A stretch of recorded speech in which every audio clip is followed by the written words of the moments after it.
मुंबईमध्ये भाजप 15 जागांवरती आघाडीवर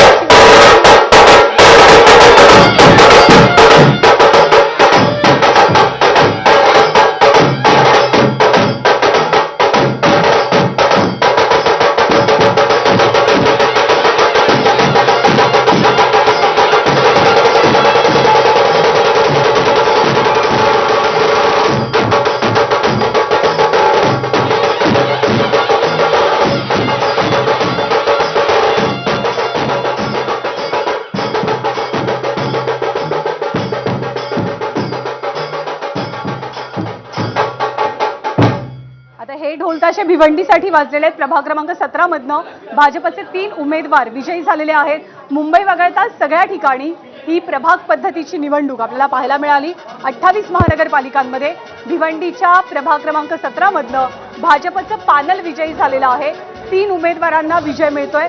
तर मीरा भाईंदरमध्ये तासाभरानंतर मतमोजणीला सुरुवात झाली आहे, त्यामुळे यावेळेला अगदीच दीड तासामध्ये आकडे समोर येतील असं चित्र पाहायला मिळत नाही। नवी मुंबईमध्ये शिंदे आणि नाईक यांच्यात काटेकी टक्कर पाहायला मिळते। शाब्दिक युद्ध मोठ्या प्रमाणात रंगलं, पण मतांच्या युद्धामध्ये कोण जिंकणार हे पाहावं लागेल। अकोल्यामध्ये ईव्हीएम मध्ये काहीसा तांत्रिक बिघाड झालेला आहे आणि त्यामुळे अकोल्याची मतमोजणी सुद्धा संथ गतीनं सुरू आहे।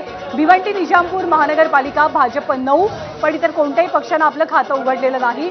इथे भाजपचे प्रभाग क्रमांक 17 मधनं 3 उमेदवार विजयी झालेले आहेत। वसई विरारमध्ये भाजप 25 तर बविया 85 जागांवरती आघाडीवर आहे, त्यामुळे बहुजन विकास आघाडी ही एक प्रकारे स्वीप करताना दिसते। बरोबर सध्याच्या घडीला सुरुवातीचे कल आहेत, पण मनसे त्यांच्या बरोबर आहे आणि स्वीप करताना दिसते सध्या तरी वसई विरारमध्ये। भिवंडी प्रभाग क्रमांक 9 मधून काँग्रेसचे 4 उमेदवार जिंकले आहेत। भिवंडीतली अपडेट प्रभाग क्रमांक 9 काँग्रेसचे 4 उमेदवार भिवंडीमध्ये विजयी। काँग्रेसने तिकडे 4 उमेदवारांनी त्यांचा विजय मिळवलेला आहे। भिवंडीतली अपडेट एकूण 4 उमेदवार प्रभाग क्रमांक 9 मधून काँग्रेसचे जिंकलेले आहेत। भिवंडीची ही अपडेट पॅनल तिथून निवडून आलेलं आहे, कारण संपूर्ण पॅनल विजयी झालाय प्रभाग क्रमांक 9 मधनं। भिवंडीमधनं 2 निकाल समोर आलेत। पहिला निकाल होता तो भाजपच्या बाजूनं आणि दुसरा आता काँग्रेसच्या बाजूनं। कोल्हापूरमध्ये सुद्धा भाजप आणि काँग्रेस यांच्यामध्ये तुल्यबळ लढत आपल्याला पाहायला मिळते। वसई विरारमध्ये बहुजन विकास आघाडीनं आघाडी घेतलेली आहे। नवी मुंबईत काय होते याची सुद्धा उत्सुकता आहे। उल्हासनगरमध्ये 5 जागांवरती भाजपची आघाडी आहे। शिंदेच्या शिवसेनेची 3 जागांवरती, पुण्यामध्ये 32 जागांवरती भाजपनं आघाडी घेतली तर राष्ट्रवादीनं 10 जागांवरती। त्यामुळे पुण्यामधली राष्ट्रवादी विरुद्ध भाजप या लढतीत भाजपची सध्या सरशी होताना आपल्याला चित्र दिसतंय। मुंबईची 46 जागांचीच मतमोजणी सुरू आहे, त्यामुळे मुंबईत भाजप 14 आणि शिवसेना 13 अशी जागांची आघाडी आहे युतीची। तर ठाकरे 8, मनसे 5 आणि काँग्रेस 5, 27-13 हे चित्र आहे मुंबई महानगरपालिकेमधलं 46 जागांसाठीचं। वसई राष्ट्रवादी या लढतीत भाजपची सरशी होताना आपल्याला चित्र दिसतंय। मुंबईची 46 जागांचीच मतमोजणी सुरू आहे, त्यामुळे मुंबईत भाजप 14 आणि शिवसेना अशी जागांची आघाडीची। तर ठाकरे 8, मनसे 27 आहे मुंबई महानगरपालिकेमधलं 46 जागांसाठीचं। वसई विरारमध्ये बवियाची आघाडी अजूनही कायम आहे। पुण्यामध्ये भाजपची आघाडी वाढली आहे। 38 जागांवरती भाजपनं आघाडी, 38 जागांवरती पुण्यातली आघाडी आपली टिकवून आहे। राष्ट्रवादीनं 10 जागांवरती आघाडी घेतली आहे।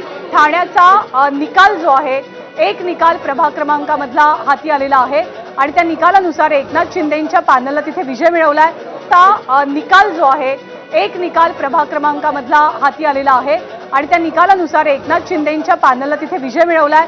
ठाणे 131 जागांची महानगरपालिका, ज्यामध्ये अर्थातच एका पॅनलमधनं शिंदेच्या शिवसेनेनं विजय मिळवलेला आहे। अश्विन खरंय, पुण्यामध्ये देखील भाजप 38, शिवसेना 2, राष्ट्रवादी 10 जागी आघाडीवर, तर वसईमध्ये भाजप 25, बविया 85 जागी आघाडीवर। त्यामुळे इकडे चित्र समोर येते। अनेक ठिकाणी भाजपने आघाडी घेतली तर काही ठिकाणी बाकीच्या पक्षांना देखील आघाडी मिळताना बघायला मिळते। बविया मात्र वसई विरारमध्ये मोठा लीड घेताना दिसते सुरुवातीच्या कलांमध्ये। तर पुण्यामध्ये भाजप 38, शिवसेना 2, राष्ट्रवादी 10।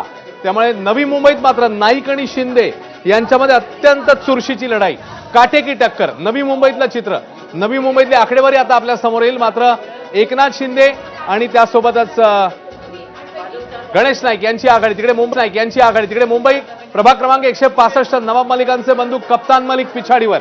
165 प्रभाग क्रमांक नवाब मलिकांचे बंधू कप्तान मलिक पिछाडीवर आहेत। कप्तान मलिक यांच्या उमेदवारीवरनं सुद्धा बरीच चर्चा रंगली होती. एक तर नवाब मलिकांना विरोध होता, तो म्हणजे भाजपचा आणि एकनाथ शिंदेंचा, की जर का नवाब मलिक सोबत असतील तर आम्ही काही युती वगैरे करणार नाही.